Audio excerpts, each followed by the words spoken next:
Hi, everyone. Welcome. My name is Sally Thurston from the Maynard Public Library, and it's so nice to have you all with us tonight.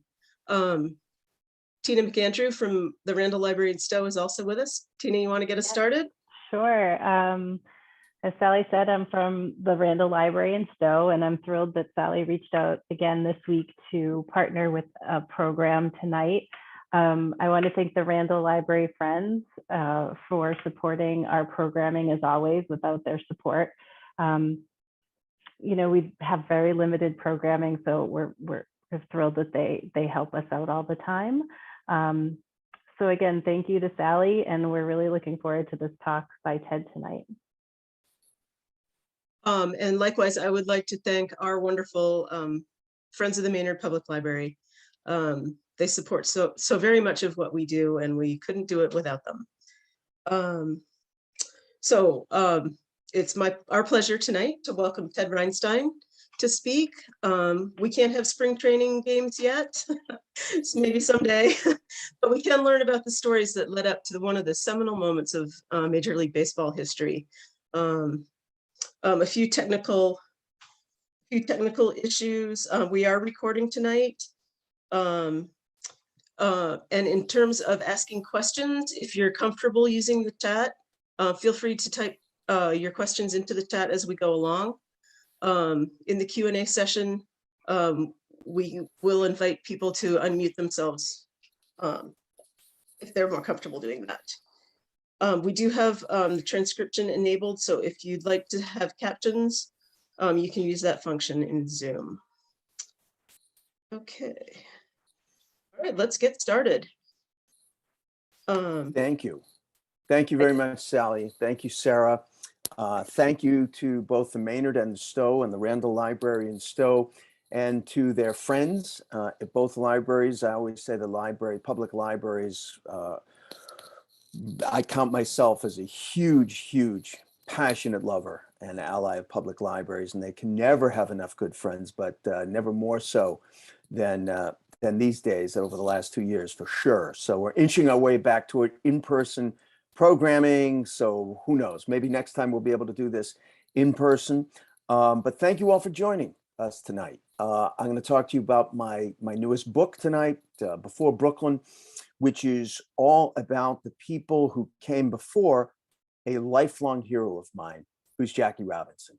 And Jackie Robinson, I promise you, will make a triumphant appearance by the end of our story. But the story begins really before Jackie Robinson, although I do like to begin with this question, because I love to do this question in person, because then I can ask people for a show of hands, and I can get people in person to give me some guesses to the answer to this question, which is, after Jackie Robinson broke the color barrier in 1947, who became the second African-American major league ball player?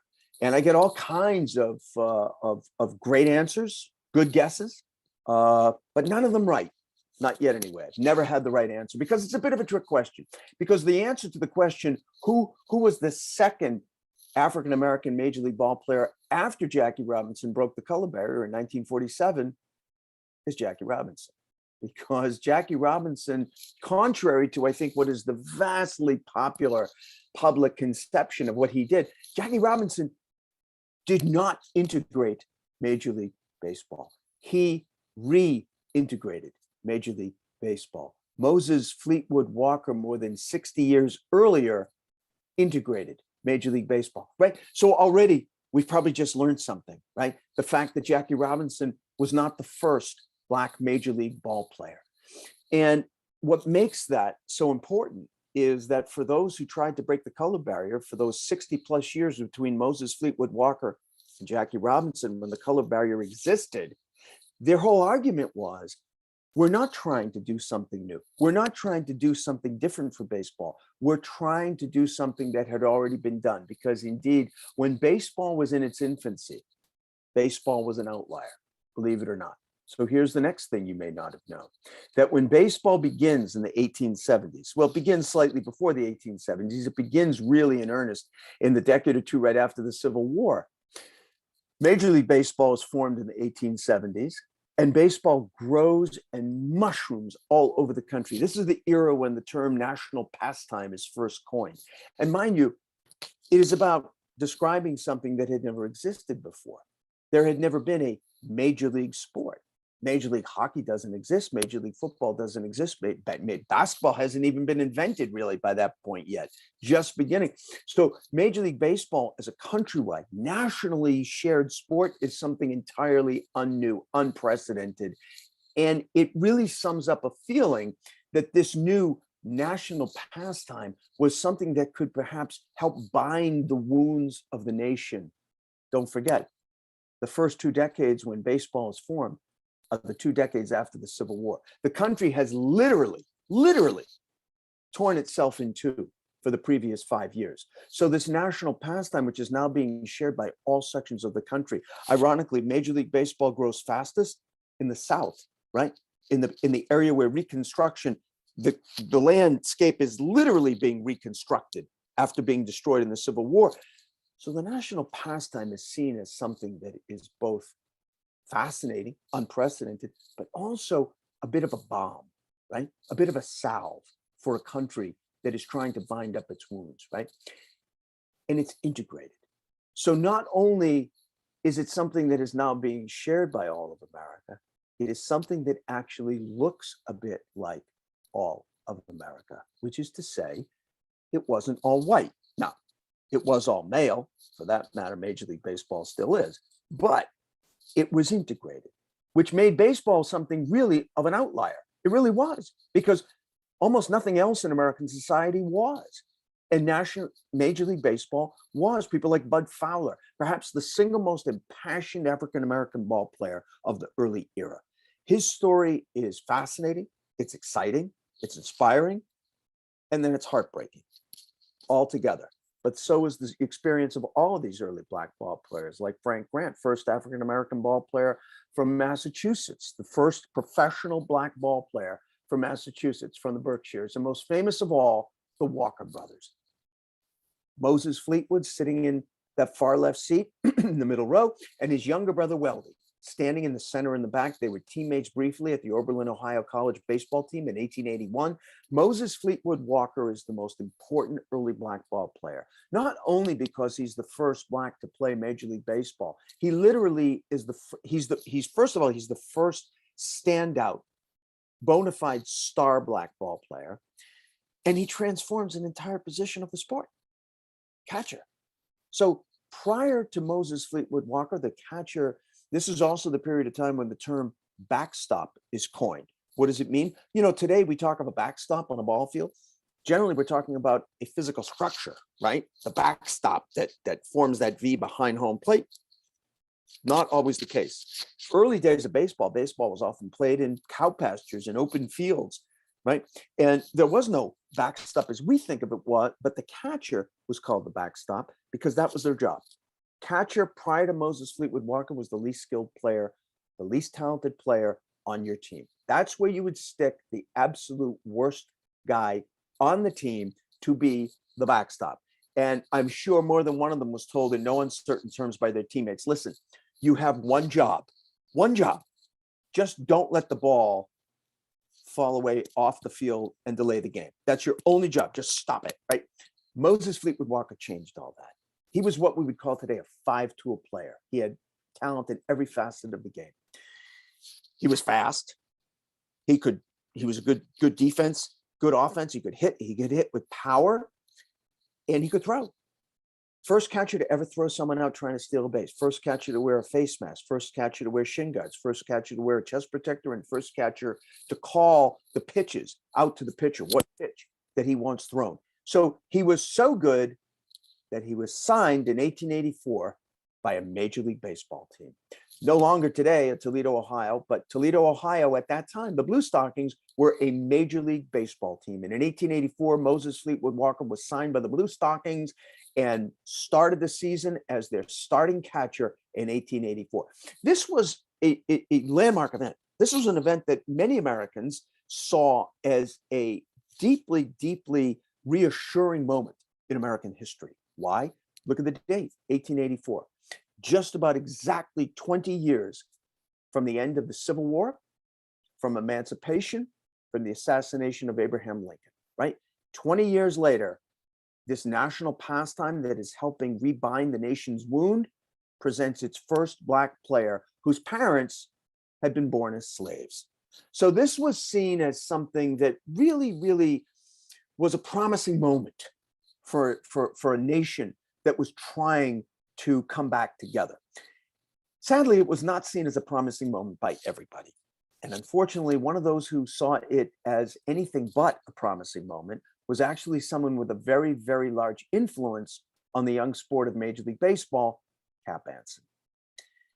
Cap Anson was the captain of the Chicago Cubs. Chicago Cubs were the marquee Major League team of the era. They were like the New York Yankees of early baseball. They were the team that people came out to see, and Cap Anson was the player they wanted to see. Cap Anson was the first bona fide superstar of young Major League Baseball. Think of Ted Williams, Mickey Mantle, Willie Mays, Hank Aaron. That was Cap Anson. He was an amazing hitter. Incredibly, so this is what they call the dead ball era. What does that mean? That was the period before balls were wound by machines. Today, they bounce like a super ball. You take a baseball today and bounce it on the ground, it will bounce back up to your hand. Not the case then. These balls are then wound by hand. They don't have a cork center. They don't go very far. And yet, Cap Anson, nonetheless, was a solid home run hitter. To this day, which I think is most remarkable of all, to this day, Cap Anson still holds 2 or 3 batting records for the Chicago Cubs. So none of that can be taken away from Cap Anson. You know what else can't be taken away from Cap Anson? He was also an unrepentant racist. He was a vicious bully, and he had a really foul mouth to match. And Cap Anson did not fancy playing against a team that fielded a Black ball player in Moses Fleetwood Walker. So Cap Anson makes his feelings known. Boy, does he. First of all, he plays the game under protest. Then he files an official grievance with Major League Baseball. And he informs them that going forward, the Chicago Cubs will no longer play against any team that fields a Black ball player. He routinely used a different word. You get the idea. So the Major League owners have to seriously consider this threat from the Chicago Cubs. Because as we said, the Chicago Cubs are the team that more than any other team puts people in the seats wherever they play. So in the summer of 1887 in Buffalo, New York, the owners of Major League Baseball meet to discuss what to do about Cap Anson's threat for the Cubs not to play. And here's how they respond.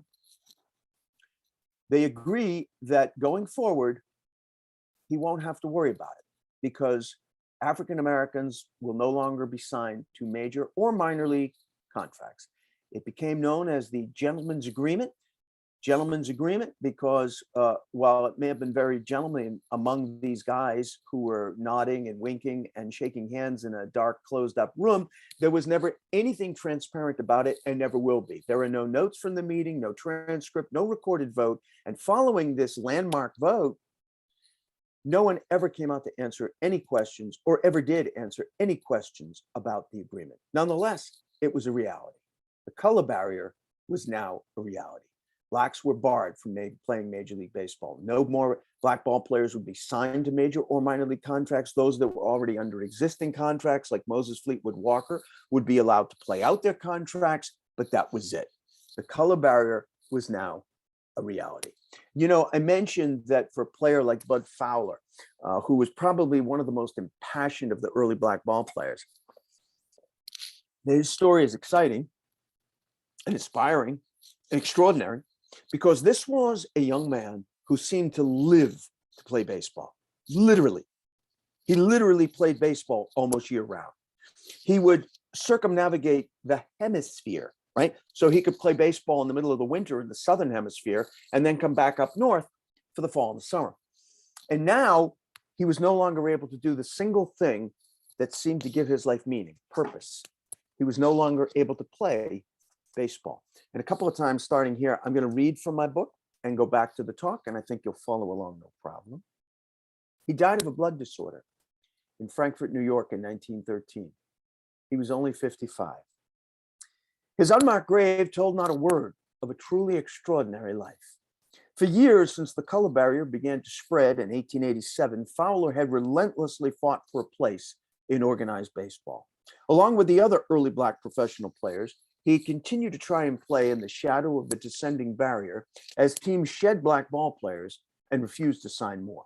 Fowler had uncommon talent, there's no question about it, but often it seemed that his greatest skill was in seeming to just somehow doggedly outrun the inescapable end, as if he simply willed himself to persevere, to compete and play, and even excel in an increasingly hostile landscape that, move about as he might, now seemed to expel him at shorter and shorter intervals. In Michigan in 1895, Bud Fowler was finally out of options. They all were, but Bud Fowler had outlasted all the others. He was literally the last Black man standing in baseball. "My skin is against me," Fowler wrote in 1895. "If I had not been quite so Black, who knows? I might have been able to catch on as a Spaniard or something of that kind. My Black skin, it just bars me. I'm done." Now, as the 20th century unfolded, it barred them all. The color barrier was complete. It would take another 50 years of fierce Fowler-like will and determination to break through again. So now, with the color barrier complete in 1887, we're into the 1890s. And what's significant about the 1890s, both in American history and for this story, is that this is now the period where segregation is now not only widespread, but state sanctioned, right? Because this is the period that kicks off with Plessy versus Ferguson, right? Which I know you remember from your high school history, is a Supreme Court decision that initially okayed segregation on transportation in two southern states, Alabama and Louisiana, but then was used to allow segregation everywhere in America, in everything. It was the separate but equal, which is what the Supreme Court argued they were doing, making things separate but equal. Half of that, of course, was always true. It was always separate, never equal. And it's the period where Jim Crow not only creeps into American life, but basically takes over. Segregation is now pervasive with Plessy versus Ferguson. And now it doesn't matter whether you're talking about baseball, whether you're talking about education, the workplace, it doesn't matter. Whether you're talking about, or as in this case, which side of the room you wait for a train on, it doesn't matter. Everything is now segregated, including baseball. It had been an outlier. It had been integrated. Baseball is no longer an outlier. Major League Baseball is now as segregated as any other facet of American life. So the other thing that's important to remember, though, is, and this is, like knowing about that baseball was integrated, this is one of those misconceptions, I think, about African Americans and professional baseball, is that while Blacks were barred from playing Major League Baseball during the period of the color barrier, they never stopped playing baseball, and they never stopped playing professional baseball at a very high level, right? So even during this period where the color barrier doesn't allow Blacks to play Major League Baseball, Blacks continue to play in their own barnstorming leagues. There were even attempts at creating more organized official leagues, but very few of them take. But there are great Black barnstorming teams, many of them good enough to beat Major League teams, which they play all the time, but they cannot play in the Major Leagues. And this is a period that it is, I think it's almost difficult for us now to imagine what that felt like. If you were a player like Rube Foster. Rube Foster was the first great Black pitcher. He stood fearsome presence on the mound, about 6'3", 245 pounds. He was a very intimidating pitcher and presence, and he was an amazing pitcher. So he played for a barnstorming team, the Chicago Giants, and they routinely played white Major League teams, and frequently they beat them. So you have a guy like Rube Foster who is so good that he is told by a legendary Major League pitcher like Christy Mathewson that it's too bad, Mathewson told him, it's too bad that your skin's the wrong color, which is what he said, because otherwise you could play on any Major League team you wanted to. So that was cold comfort for a proud guy like Rube Foster. And Rube Foster, even though he knew that there was nothing he could do about playing in the Major Leagues, he became determined that, as he put it, whites can keep us from playing in the Major Leagues, but they can't keep us from creating our own elite league. And that was his philosophy behind the Negro Leagues. And Rube Foster is the father of the Negro Leagues, which is the reason he's also called the father of Black baseball. And in the winter of 1920, in Kansas City, Missouri, Rube Foster succeeds in creating the Negro Leagues, the single most significant and vital unsung hero in the entire saga of breaking the color barrier. Without the Negro Leagues, look, would the color barrier have fallen eventually? Yes. I mean, the color barrier would have fallen eventually. It would not have fallen in 1945 or 1947. Listen, in 1945 and 1947, public transportation was still segregated all over America and would be for another 15, almost 20 years. And the same thing, I am convinced, would have been the case with Major League Baseball. But the Negro Leagues changed that because the Negro Leagues created a showcase, not for Blacks. Blacks knew that there were these amazingly talented Black ball players because they were coming out to see them, and they could see, and they knew that these players could play on Major League teams. It was whites who didn't know that. It was whites who needed to come face to face with great ball players like Pops Lloyd and Judy Johnson and Oscar Charleston, one of the greatest fielders in all time. Cool Papa Bell, arguably the fastest human being to have ever played baseball. And by the way, in that very first class of Major League owners, I do want to draw your attention to somebody who's going to come up again and again in this story, no more so than right at the end with Jackie Robinson, and that's J.L. Wilkinson. J.L. Wilkinson is sitting in the front row, just on the far left, in the front row, and he is the only white owner in the entire history of the Negro Leagues. And I don't point that out, as some kind of racial peculiarity. I point that out because there is a straight line between J.L. Wilkinson in that photograph and 25 years right down the line in a straight path to Jackie Robinson, because J.L. Wilkinson, who is the owner of the Kansas City Monarchs, one of the 2 or 3 most legendary Negro League teams, is the owner who will sign Jackie Robinson to his first professional baseball contract. And then it will only be 6 months until Jackie Robinson breaks the color barrier. So these players remind people, show people just what the Negro Leagues are made of. And the Negro Leagues in their first decade of play in the 1920s take off. Their explosive level of growth, mushrooming growth all over America, replicates the explosive growth of Major League Baseball. And it looks like the sky's the limit for the Negro Leagues. They go from 18 teams to 26 teams. They separate. They have enough teams to separate into a Negro National League, Negro American League. They have the first of 2 Negro League World Series. And it looks like the growth will just continue on and on. And it might well have. But unfortunately, as the first decade of the Negro Leagues came to an end, growth also came to an end all over America, where the roof fell in on everyone because of the Great Depression. So by 1929 into 1930, you have the Great Depression. I think sometimes today we forget just how cataclysmic the Great Depression really was. Maybe some of you have relatives or parents who grew up during the Depression. I know I grew up hearing stories from my late dad about he was 10, 11 years old in the worst years of the Depression, 29, 30, 31, 32, 33. And I grew up hearing those stories. A quarter of all Americans unemployed. You know how bad it was in minority communities. Flip that, right? So 25% unemployment nationally. In minority communities, it was frequently over 70%. Because this period of the growth of the Negro Leagues through the teens and the 20s is also the period of the Great Migration, which is the period of the greatest number of Black Americans leaving the American South to cities in the North and the Midwest in search of better jobs, higher paying jobs, better quality of life for themselves and their family. And the good news is they found that in cities from Denver to Boston. They found that. Unfortunately, because of the timing, they were almost always among the most recently hired.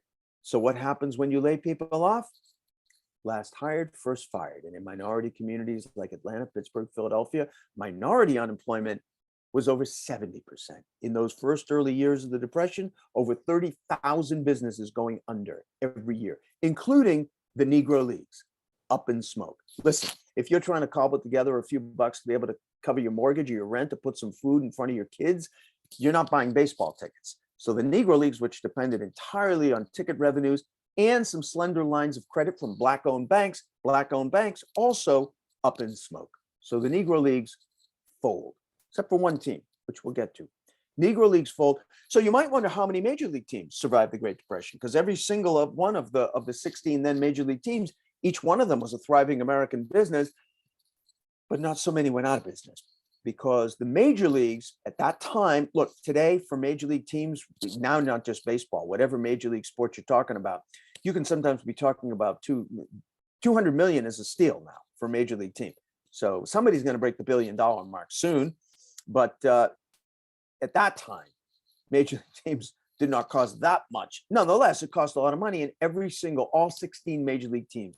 Today, you'll have consortiums of investors who have that kind of money, because not a lot of people can shell out $700, $800 million. But at that time, all 16 major league teams were owned by a wealthy white owner, like the Boston Red Sox, which were owned by Tom Yawkey. Tom Yawkey, when he was 16 years old, came into $16.3 million. And about 5 years later, he came into $16 more million, and he bought the Boston Red Sox. But we're talking about how these major league teams were insulated from the worst effects of the Great Depression. They were insulated because of the wealth of their owners, right? Which was not the case at all in the Negro Leagues. Tom Yawkey, to give you a sense of this wealth, Tom Yawkey was a relative pauper in comparison to some of his fellow owners. We talked about the Chicago Cubs. Chicago Cubs at that time were owned by a guy named Phil Wrigley. Phil Wrigley had a little chewing gum business going on. St. Louis Cardinals were owned by a guy named Gussie Busch.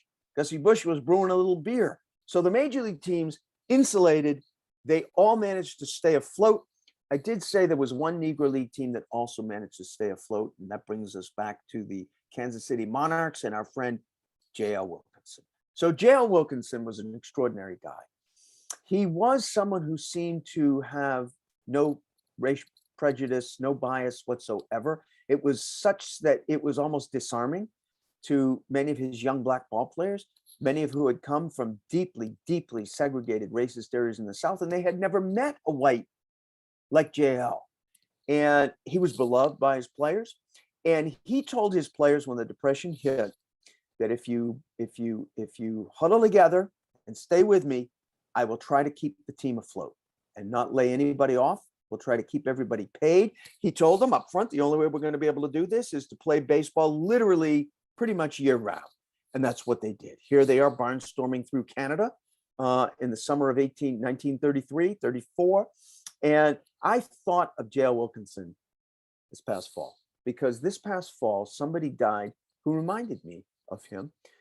This past fall, Aaron Feuerstein died. And Aaron Feuerstein, to refresh your memory, was the owner of Malden Mills in Lawrence, Massachusetts. And in 1992, you may recall that the Malden Mills burned down. And Aaron Feuerstein refused to lay off his workers. Even though they had no job, they had no place to work. He kept them all on payroll until the mills were rebuilt. And that's essentially what J.L. Wilkinson did in the 1930s. And I thought of him when Aaron Feuerstein died. But J.L. couldn't have continued to do that forever. He couldn't have continued to do it forever. So fortunately for him, believe it or not, the Negro Leagues are reborn. And what makes this remarkable is when the Negro Leagues come back to life at a time when nothing was coming back to life. They come back to life at a time when things were dying. The depths, the worst years of the Great Depression. So it's completely counterintuitive. It's also where they come back to life in Pittsburgh, which was among the cities in America. Pittsburgh, the home of manufacturing and steel, one of the hardest hit cities in the entire nation, the world in many ways. This is where baseball comes to life. And the Negro Leagues, and the only reason they do is because of these two guys. And they are both men, as you can see. They're both African-American. That's where the similarities end. Because you are looking, what makes this story so incredible is that you are looking at two lifelong arch enemies. These two guys hated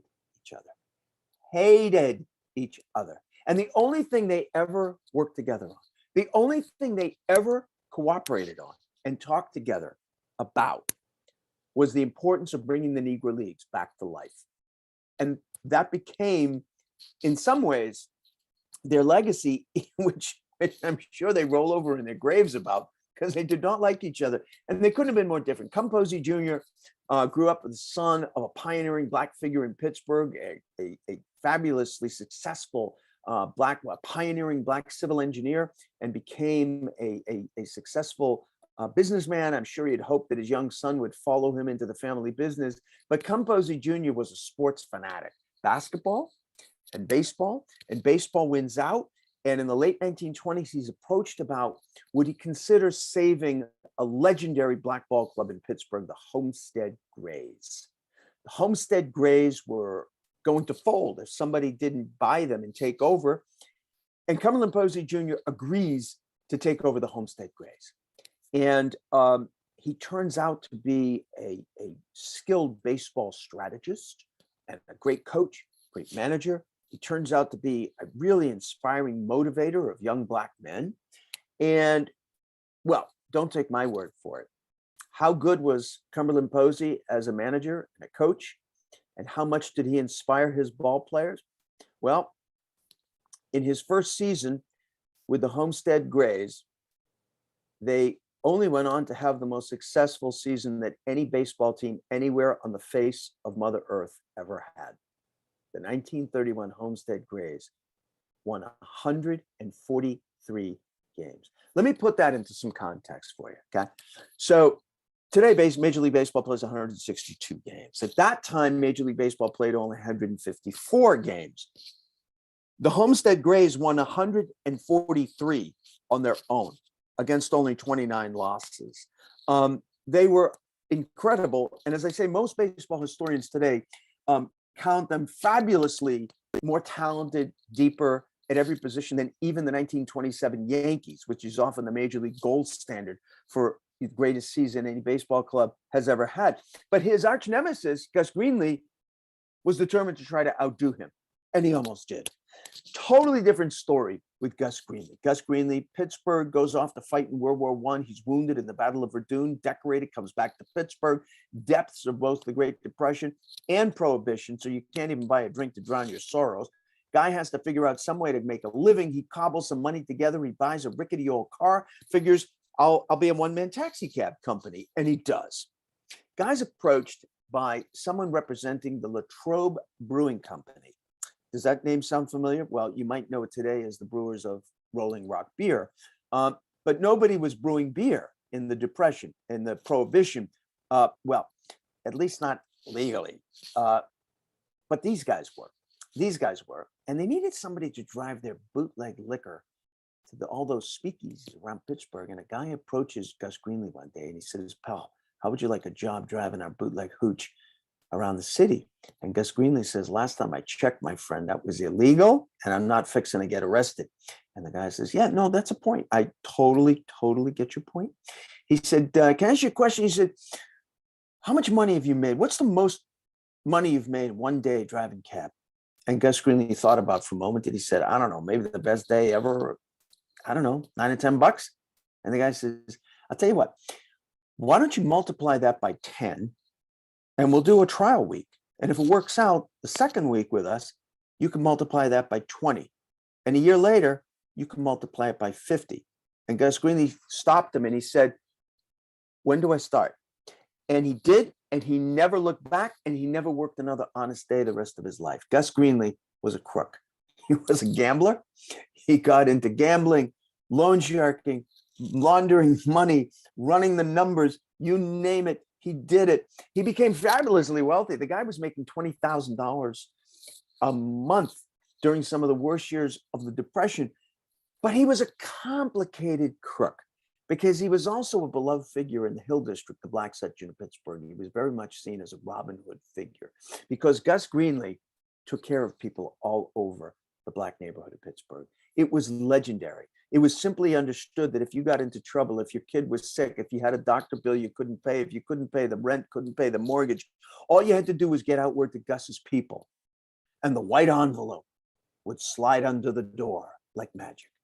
Every Christmas, everybody knew in the Hill District, all you do was open up your door at Christmas Day, and there it was, a big wicker baskets with a big Christmas dinner, courtesy of Gus Greenlee. So he was kind of beloved in the Hill District, but he was a crook. He started a jazz club The Crawford Grill, which was sort of a jazz mecca, it was seen as a melting pot. Everybody was welcome at the Crawford Grill. White, black, didn't matter. And you name the jazz great of that era, Count Basie, Ellington, Billie Holiday, Ella Fitzgerald, they all played the Crawford Grill. And just like Composi, Gus Greenlee was approached about saving another ball club in Pittsburgh. And he agrees. He agrees. Of course, I think he also, unlike Composi, who was a baseball fanatic, I don't think Gus Greenlee was a baseball fanatic, not early on, but he did see both the jazz club and a ball club as great ways to launder some of his dirty money. So he buys the club and he renames them to help promote his new jazz club, the Pittsburgh Crawfords, and he names the club the Pittsburgh Crawfords after the Crawford Grill. And a year after his arch enemy, Composi, wins 143 games in 1932, the Pittsburgh Crawfords win almost 100 games. Now, he does that by doing what he does in almost everything else in life, which is to boost it, lift it, if you will, because he boosted off of the Homestead Grays two of his arch enemies' best players. If you look at the rear row there, the tallest guy standing in the rear row is a very promising young pitcher by the name of Satchel Paige. Satchel Paige, one of the most legendary names really in American history, certainly baseball, one of the half dozen greatest players who have ever played. He does end up playing Major League Baseball. The fellow standing next to him is a promising young slugging catcher by the name of Josh Gibson, who is also one of the greatest players to have ever lived, white or black. And they are boosted by their owner. And these two guys, Gus Greenlee and Composi, make a career out of this. They will continually poach each other's best players the rest of their careers, sometimes at the start of the season, sometimes during the season, and in one celebrated instant in the same inning. Not sure how that worked, but they did. There's no overstating the significance to Satchel Paige and Josh Gibson. They are not only the two most famous Negro League ball players, they are among the most famous and greatest ball players, black or white, in baseball history, but they also completely changed the nature of how whites, not blacks, don't forget, blacks saw these players breaking in as rookies. They knew from day one how good they were. Whites, let's say in Boston, had no idea who Satchel Paige was for decades into his career. Okay, so it was when these two players came into their own, when they became the standout stars of the Negro Leagues, that's when whites began to come to Negro League games. That is what will shift the entire perspective for whites. That's what was important. Don't forget, it wasn't blacks that created the color barrier. So it's going to have to be whites, especially fans, and pressure coming from them, because when they saw players like Satchel Paige, one of the greatest pitchers to have ever lived, and they saw Josh Gibson, one of the greatest hitters to have ever lived, they weren't just saying, like the early black ball players, Oscar Charleston, Pump Bell, et cetera, wow, these guys could play on any major league team. No, now it changed. Now it was, how come my major league team can't get Satchel Paige, can't get Josh Gibson? That changed the dynamic. By the way, Josh Gibson is not as famous as Satchel Paige because, frankly, he just wasn't the bigger-than-life figure that Satchel Paige was. Satchel Paige was constantly saying things that were quotable. He was a colorful figure, very outgoing, bigger than life. Josh Gibson, very shy, retiring, soft-spoken, let his hitting speak for him. Nonetheless, it's important to remember what a great ball player he was. Arguably hit the longest home run ever hit in Yankee Stadium. And he was known, even in his playing days, universally as the Black Babe Ruth. Funny story. Shortly before he finished playing, Josh Gibson met the real life Babe Ruth. And Babe Ruth threw his big meaty arm around Josh Gibson, as he liked to do. And he shook him a little bit like he liked to do. And he said, "Mr. Gibson, what an honor. Hey, I understand they call you the Black Babe Ruth. How about that?" And Josh Gibson said in his very quiet, squeaky voice, "Mr. Ruth, with all due respect, my people call you the White Josh Gibson. How about that?"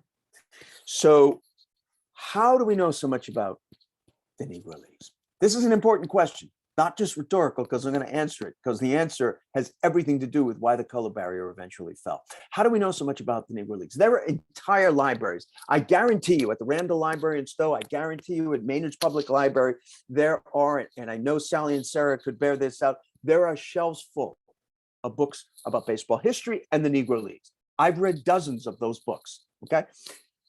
There was never at any time in the entire history of the Negro Leagues any white mainstream newspaper that assigned a single dedicated reporter to covering the Negro Leagues. Not even one reporter to cover the leagues as a whole. Never happened. So if the white press never covered the Negro Leagues, how do we know so much about the history, rich in stats and data and so forth? The black press. And the black press, second only to the Negro Leagues, is the second most vital unsung hero in the saga of breaking the color barrier, because it is the black press that focused attention first only to black readers and then to white readers as well on the fact that the color barrier was still existing by the 1930s, the 1940s, when people tended to forget about it. You know, we think of it today as something that was this awful thing, and it was, it's baseball's original sin. But we think of it today as something that existed for this period of time, you know, way back when. Jackie Robinson comes along and breaks the color barrier, and all is good again. You know, the fact that the color barrier existed was bad enough. But for 60 plus years, people accepted it. People accepted it. And it was an obscenity. And people accepted it. So it was the black press, not the white press. There were some people in the white press, as we're going to see, who would remind people that the color barrier existed. It was the black press, however, that raised the consciousness of people all over America to the fact that the color barrier still existed. Pioneering publishers like Robert Lee Vann, founder and publisher of the Pittsburgh Courier, greatest distribution of any black newspaper in American history. Robert Sengstack Abbott, founder and publisher of the Chicago Defender, another legendary black American black newspaper. These guys hired gifted sports writers like Wendell Smith and Sam Lacey. And these sports writers were the first writers, black or white, who wrote about these Negro League players as three-dimensional people, so that not just blacks, many of whom had already met these players in the Negro Leagues, but for whites to understand what it was like for these players to be living in a parallel universe, what it was like for a player of a stature, of talent, like Satchel Paige, who whites could see at Yankee Stadium, like he did on a day in 1930, when he struck out Joe DiMaggio 3 times. Only time in DiMaggio's entire career he struck out 3 times. They could see him. But it wasn't until Wendell Smith and Sam Lacey wrote about Satchel Paige that they had a fuller understanding of what it took to be Satchel Paige. And that, wow. So the day before Satchel Paige came into Yankee Stadium and struck out Joe DiMaggio 3 times, he had driven almost 300 miles on a rickety bus from Tuscaloosa up through Tennessee, Kentucky, where his team played 14 ball games in less than a week and a half prior to playing the Yankees a day later after that stretch, right? And still, he struck out Joe DiMaggio 3 times. This was the kind of thing that people were reading about for the first time, and it had an effect. It had an effect. Now, you might wonder, how were people reading about this all over America? Mind you, in the 1930s, you could read about Satchel Paige in the Pittsburgh Courier or the Chicago Defender, whether you were in Spokane, Washington, Bangor, Maine, Fort Worth, Texas, Miami, Florida, Phoenix, Arizona, San Francisco, California. How? Think about that for a moment. This is a real riddle. Think about that. These papers, the Courier, the Defender, these were hand-to-mouth operations. They operated on a shoestring. It was all they could do to make deadline 5 nights a week. And then all they could do to get their newspapers out and delivered to the newsstands just around, not the whole city. Whites weren't reading these papers. All they had to do was get the papers out to the newsstands in the black community. And it was still an effort, a struggle to do that 5 nights a week. How the hell were they getting their newspapers all over America? Here's how. The single most improbable ally in the entire story. This one blew me away. This one, I had no idea that this facet of the color barrier story existed. I had no idea until 3 years ago. And then I couldn't read enough about it. So the Pullman Porters, right? Face of overnight train travel in the 1920s, 30s, and 40s. You know what's interesting about, so working our way backward, the Pullman Porters were the face of train travel in the golden age of American railroad, 20s, 30s, 40s. Negro Leagues, it's the golden age of black baseball through the Negro Leagues, 20s, 30s, 40s, excuse me. And it's also the golden age of the African-American press in the 20s, 30s, and 40s. So the Pullman Porters in that period, the golden age of train travel, are the face of overnight train travel in America. If you were traveling at that time on an overnight, Pullman Porter would meet you at your track. They would show you to your seats. Later, they would show you to your berth, right? Turn down the covers as this fellow's doing. They would keep track of who needed a wake-up call, which of course at that time was not a call, but a wake-up knock. So you may still be wondering, well, what do they have to do with baseball? And what do they have to do with the color barrier? Here's what. So imagine that these two early black publishers, right, were pioneering publishers. They were also incredibly ingenious, creative promoters of their newspapers. They were all about increasing the distribution of their newspapers however they possibly could. And in the Pullman Porters, they saw an ally that, however unlikely, could be absolutely indispensable. But they had to get them involved. So they made outreach to Pullman Porters. They didn't need every Pullman Porter running on a train. Sometimes there might have been 12 or 14 Pullman Porters working on a run from, say, Boston or the Zephyr out of Chicago to Denver. They didn't need all of them. They only needed one. They only needed one on a run, right? But they needed them to agree to deliver black newspapers, an offense for which any single one of them would have been fired on the spot.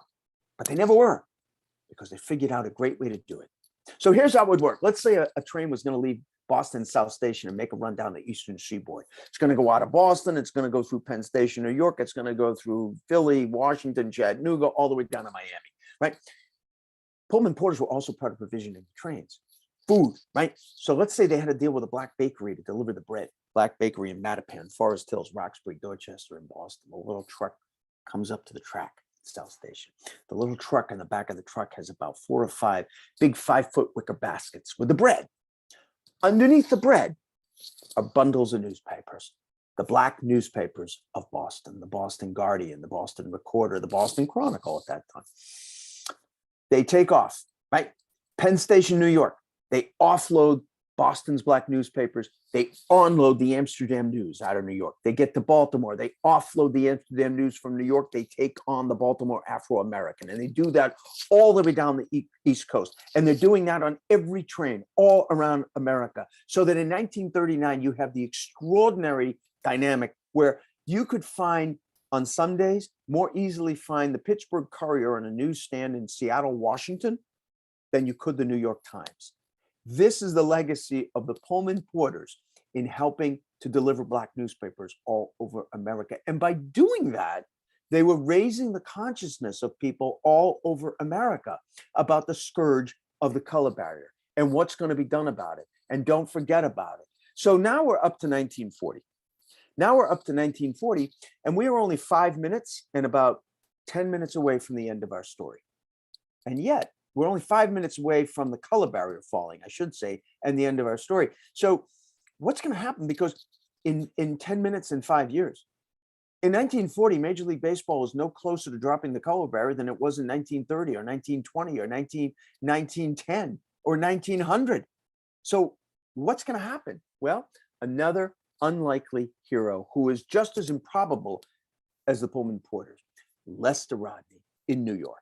So Lester Rodney is a gifted sports writer.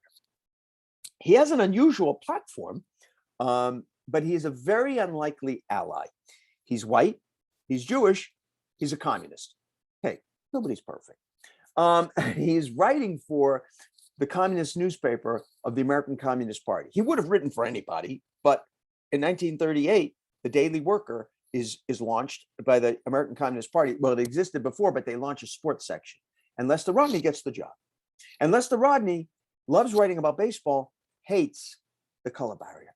And he is the first person who puts the color barrier question in the context of World War II, in the context of America going to war.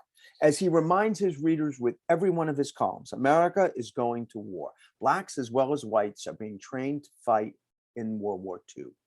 And blacks as well as whites will die and come home in boxes. And those that survive, those who are black and come home, will have just been asked to die if necessary for their country, a country to which they will return still as a second-class citizen, where they can't sit wherever they want on a bus and they can't play Major League Baseball. And that began to resonate in a whole new way. That began to strike millions of Americans as a bridge too far. Listen, the color barrier was never acceptable. But now, in the context of this question of asking young blacks to die for their country, but be okay with coming back to that country, we're a second-class citizen. And the Pittsburgh Courier took Lester Rodney's argument and they launched the Double V campaign to help black veterans sort of rationalize what was an anguishing and difficult situation, right? And they launched the Double V campaign, double victory. Double victory stood for first, go to Europe, fight for the Pacific, fight, defeat Adolf Hitler, come home, defeat Jim Crow.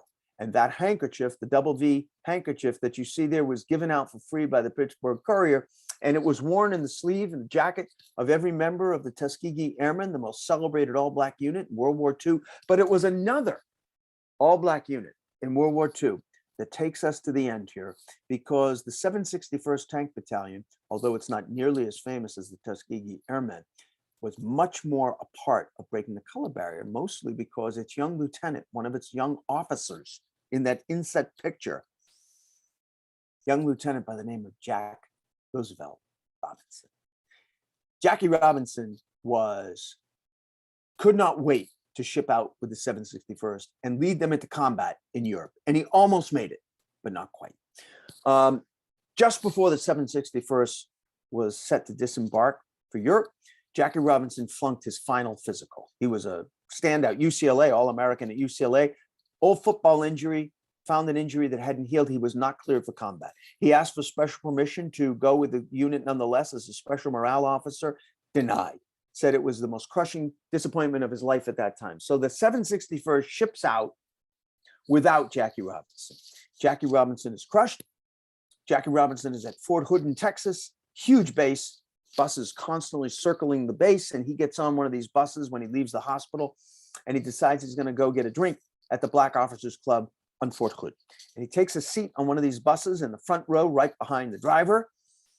I don't think he wanted to have any trouble. He didn't expect to have any trouble, but then he knew something the bus driver probably didn't know, which was that about 48 hours earlier, President Roosevelt has signed an executive order forbidding segregation on transportation within domestic American military bases. So Jackie Robinson knew that he was okay to sit wherever he wanted, but the driver probably didn't know. That may not have cared. Either way, bus began to fill up with white passengers. Jackie Robinson was told to move to the back of the bus. He refused. Bus driver pulled over to a sentry post. A couple of MPs got on the bus. They arrested Jackie Robinson, handcuffed, taken off the bus. He is court-martialed for insubordination. Now, I don't know how many of you know that Jackie Robinson was once court-martialed. I'm going to guess that pretty much most of you do not know. There's a good reason for that. If Jackie Robinson had been court-martialed out of the Army, you would have never heard of Jackie Robinson's name, because he never would have been picked by Branch Rickey to break the color barrier. But Jackie Robinson beat the court-martial. So by 1944-45, he was out of the Army, honorably discharged, but he needed a job. So he wrote a letter to our old friend, J.L. Wilkinson of the Kansas City Monarchs. And he asked J.L. Wilkinson if he could try out for the Monarchs, because he knew that some standout black ball players had not yet returned from Europe. And J.L. wrote back to Jackie Robinson, and he said, Jackie Robinson, I know who you are. You don't have to try out for me. You got a job. So in the spring of 1945, Jackie Robinson breaks camp with the Kansas City Monarchs in his first Negro League season, infielder for the Kansas City Monarchs. And again, I don't know how many of you know this. I'm going to assume most of you do not, that only about 3 weeks from the time that this picture you're looking at was taken, Jackie Robinson will not be in Kansas City. He will be in Boston, where he will be trying out for the Boston Red Sox. That's true, because in Boston, at the same time Jackie Robinson is breaking camp with the Monarchs, the final battle to break the color barrier is about to be joined in Boston. It will fail, but it will win the war, ironically enough, because in Boston, at the same time Jackie Robinson is breaking camp with the Monarchs, Izzy Muchnick, a Jewish Boston city councilor, has been desperately trying to use Lester Rodney's argument for breaking the color barrier, right? That you can't ask blacks to have served in the army and come back and not be able to play Major League Baseball. But he's powerless. He's trying to find some way to force Major League teams to at least give a tryout to black ball players. And he's looking at the Red Sox and he's trying to figure out a way to force them to do it. And then he finds a way. He finds a way. He finds an old blue law, remember those, that still existed in 1945. And it stipulated that Major League Baseball could not be played on a Sunday in Boston unless it had the unanimous consent of the Boston City Council. Well, Izzy Muchnick realized that he had leverage because he was, in fact, a city councilor. He lived, in fact, by something that in Judaism is called tikkun olam. Tikkun olam translates from the Hebrew verbatim as repair the world.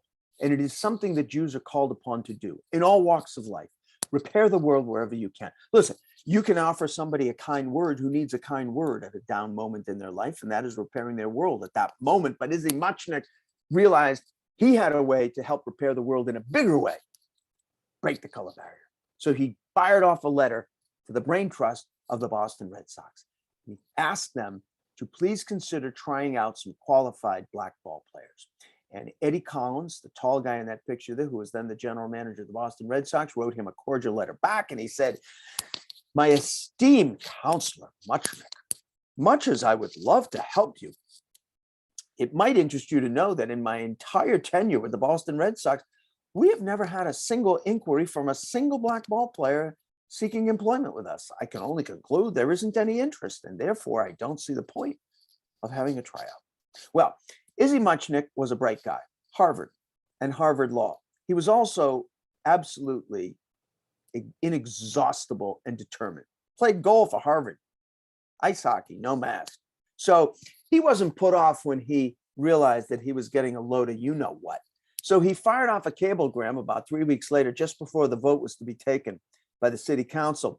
And he said to Eddie Collins, general manager of the Red Sox, "Mr. Collins, it appears that you don't have any interest in trying out these ball players. And therefore, this letter should serve to inform you, I will be withholding my vote for the Red Sox to play Sunday baseball in 1945. Well, Eddie Collins understood this meant the Red Sox needed to have that tryout. That would have been absolutely financially devastating for the Red Sox. In 1945, this is pre-TV, baseball derives almost all of its revenue from ticket sales. Not only that, on Sunday in 1945, every single major league team plays a doubleheader every single Sunday. So the Red Sox would have been denied half their doubleheaders in 1945. Unthinkable. So they fire off a cablegram back to Izzy Muchnick and they say, fine, you can have the tryout. Three black ball players be at Gate D, Fenway Park on the morning of April 12th, 1945. Well, Izzy Muchnick knew a lot about Boston's blue laws and zoning ordinances, et cetera, but he didn't know a lot about black baseball. So he consulted with our friend Wendell Smith of the Pittsburgh Courier for help in locating 3 qualified black ball players, and Wendell Smith came up with the 3. Wendell Smith, Sammy Jethro, and a promising young infielder out in Kansas City, Jackie Washington. And they trooped to Boston, all set to try out on April 12, 1945. But on April 12, 1945, history intervenes.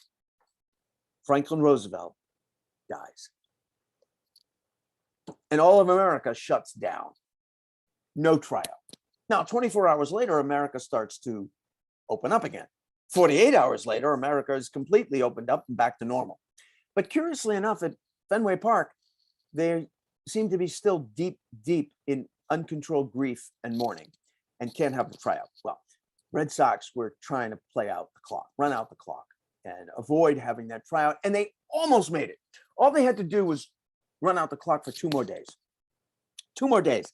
Because on the afternoon of April 16th, 1945, the Red Sox were scheduled to get a train at 1 o'clock out of Boston to New York, where they were scheduled to open up their 1945 season the next day, April 17th. But on the morning of April 16th, 1945, the story breaks by, curiously enough, a white sports writer, Dave Egan.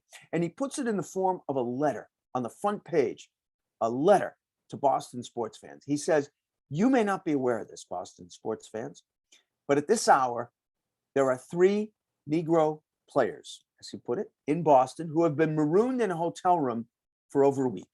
They have been promised a tryout by your Boston Red Sox, who are now reneging on their promise and are trying to skip town." Well, that was it. The Red Sox could see clearly they had to go ahead and hold the tryout, and they did. They called Izzy Muchnick. They told him to get the players over there, and they did.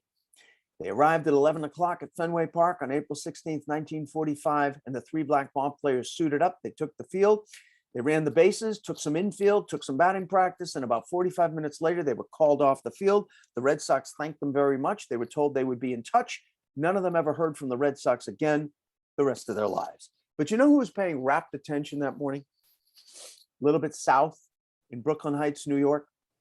Branch Rickey, general manager, part owner of the Brooklyn Dodgers. He was desperately afraid that morning that somehow Tom Yawkey was going to go ahead and upset his plans that had been in place for almost a year at that point to sign Jackie Robinson and break the color barrier. Now, in hindsight, we know we could have told Branch Rickey, "You got nothing to worry about because it's going to take Tom Yawkey another 14 years to break the color barrier." But Branch Rickey didn't know that. So only 6 months later, as you see in this picture, Branch Rickey signed Jackie Robinson first to a minor league contract with the Dodgers, and then 2 years later, in 1947, on April 15th, almost 2 years to the day from his tryout, the sham tryout with the Red Sox, Jackie Robinson took the field at Ebbets Field in Brooklyn, New York, wearing number 42, as he strode out to his position at first base. Amid the din of cheering fans, of broadcasters announcing history, and of exploding flashbulbs capturing it, there were also 2 inaudible sounds at Ebbets Field that day. They were sounds that could only be heard with the heart, not the ear, of a wall falling and of a cheering that wasn't present spiritually, but was present by those who were there spiritually, not physically. Moses Fleetwood Walker didn't live to see it. And by the time he died, broken, bitter, alcoholic, he couldn't even imagine it, but he was there. Bud Fowler tried his entire life to outrun the shadow of the descending wall that rose up to deny him at the end at every turn. In life, it seemed that he and his scuffed bat and well-worn mitt had been everywhere, anywhere. A black man desperately trying to just play baseball. Now, he was in Brooklyn. Even as they worked their regular shifts that day, some working their way on the rails west, south, north, some just a mile or less on the tracks from Ebbets, the Pullman Porters, who had ensured that those stories of Black journalists reached readers all over America. They were there. The Negro Leagues, past and present, those who had come too early and those who were young enough now to imagine that they too might walk through that wall. They were there. And the African-American veterans of the war just ended and those who had given their lives in it, they were there. On this momentous day, a ball game was played before a crowd both present and cheering, and another crowd silent and unseen. They watched the game, and they watched the terrible wrong being finally righted. To be sure, even as a black ball player bounded onto an otherwise all-white field, racism was still alive and well in Brooklyn and clear on across America. So many other barriers remained in place. Many still are. But on this day, some of the hurt and humiliation was salved. On this day, hope and faith that had long seemed to have run out were finally redeemed. On this day, the long arc of the moral universe seemed to bend improbably toward Brooklyn, touching down on the grass and the dirt of a creaky old ballpark where the familiar white lines would no longer bar a black ball player. And in the bottom of the seventh inning, as you see, when Jackie Robinson laid down a perfect bunt and raced toward first base, he was not alone. That invisible crowd was suddenly right there, running right alongside, willing him on.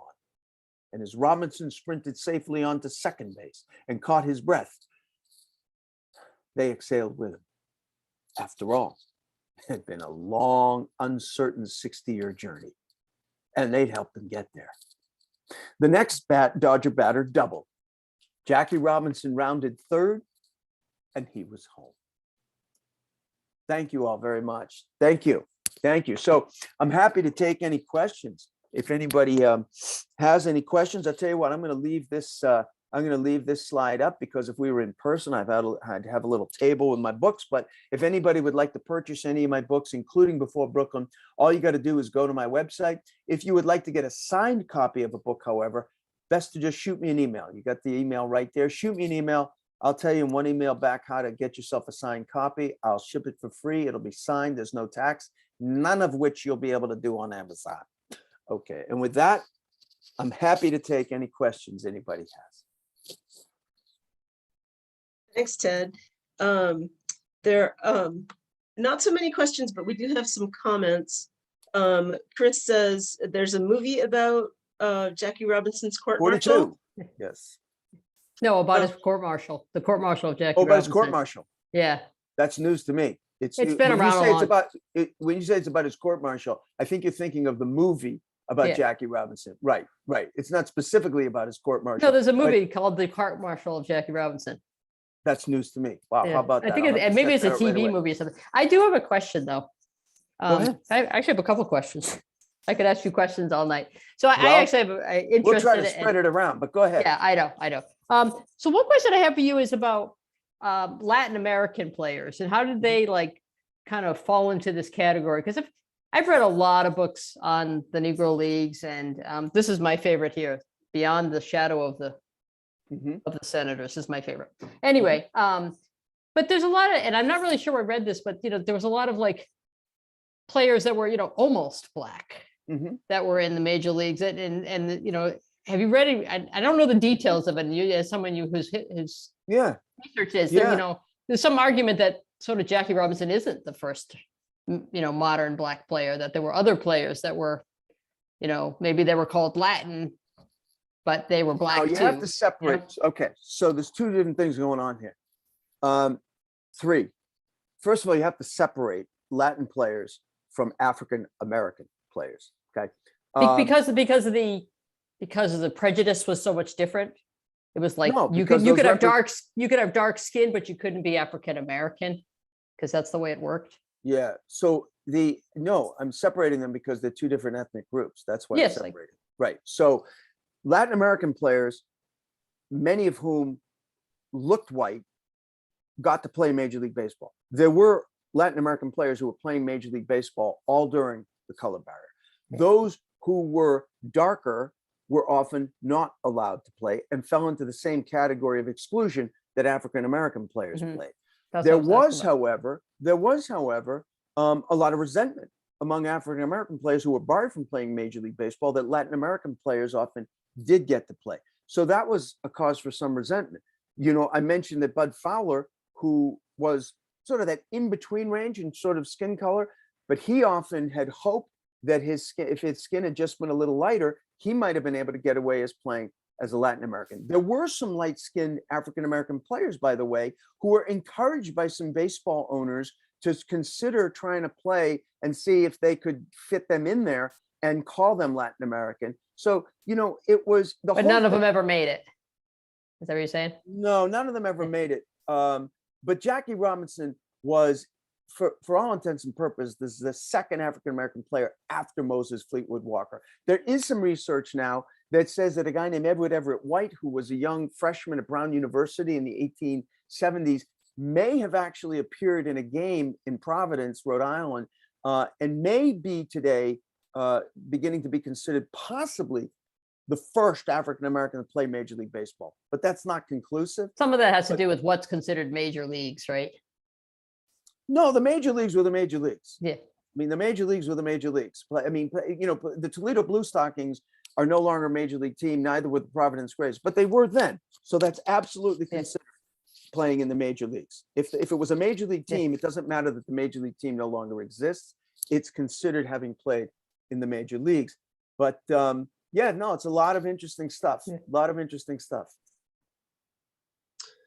Ted, we have a nice comment from Steve, who is talking about an exhibit at Back Bay Station on A. Philip Randolph and the Brotherhood of the Sleeping Car Porters. Yes, A. Philip Randolph was the first leader of the Pullman Porters Union, and celebrated figure. Later, became very much a key figure in the civil rights movement.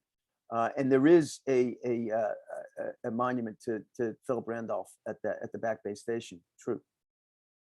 Thank you. Steve also mentions, refers people to Studs Terkel's Hard Times for an interview with E.D. Nixon, member of that union and head of the NAACP in Birmingham, where Great. Rosa Parks worked with him. Great. Thanks, Steve. Any other questions? We have some questions early on. And this is from Dottie, and I think this came up when you were talking about the 143 to 29 season. Yeah. Who were the single teams playing to win that many games? Who were those two teams playing to win that many games? Is that the question? That's how it's written. Dottie, do you want to Yeah, jump no, in? that's fine. That's fine. I mean, I think I understand the gist of it. So obviously, I can't tell you, what the teams were specifically, except to say the majority of them were other Negro League teams and Black professional teams. So they were not, obviously, they weren't major league teams in the sense that they were on their playing as part of a major league season. However, those include wins against a number of major league teams that played them as part of a barnstorming event, which happened all the time. So among those 143 wins, and I just can't possibly recall what that number is, but within that 143 wins, absolutely includes a number of wins against white major league teams. Okay. Definitely. All right, thank you. So for the early players like Jackie Robinson and Satchel Paige, what was their life like on the road? Were they allowed to stay in hotels with the team or eat with the team? How did that all work? Well, so when you're talking about the team, you mean when they were with their Negro League team? No, I mean when they're with the segregated teams. Right. So in other words, when they're traveling with their Negro League team around the country, right? When I'm sorry, you talking about Satchel Paige and like Josh Gibson? Yeah. Once they were playing on the Major League Baseball teams. Oh, I'm sorry. So Josh Gibson never got to the major leagues. Okay. He died before he ever had a chance to get to the major leagues. Satchel Paige did get to the major leagues, and that's something of a gray area, right? So the color barrier falls in 1947. And at that time, there was still a lot of segregation all over the country, right? Don't forget, 1947 is almost 20 years prior to the major civil rights advances of the mid-1960s. So there's still a lot of segregation all over America. And yes, players like Satchel Paige, Monty Irvin, young Willie Mays, young Hank Aaron, they ran into race prejudice all over the country. Even while they were part of a major league team. And there is a celebrated instance of Ted Williams, who, by the way, became a very, very outspoken ally of the Negro Leagues and Black ball players. It was in Ted Williams' induction speech when he entered the Hall of Fame that he really called out for Major League Baseball, had to do more. And it was really on Ted Williams exhorting Major League Baseball to do more for the history of Black baseball that they, came the ultimate creation of the Negro League wing at Cooperstown. But there's a celebrated story where Ted Williams traveling with the Red Sox, and they're playing, I can't remember the name of the team, but the team, so this is in the 1950s, and the other team has a Black ball player. Pitcher's name is Jim Mudcat Grant, who did have a decent major league career, but this is early on. And he, Mudcat Grant arrives late on his own for whatever reason. He's by himself. He comes into the hotel. He goes up to the desk and he says, "I need a room." And the clerk says, there doesn't seem to be any rooms available. And Ted Williams is walking by right at that time.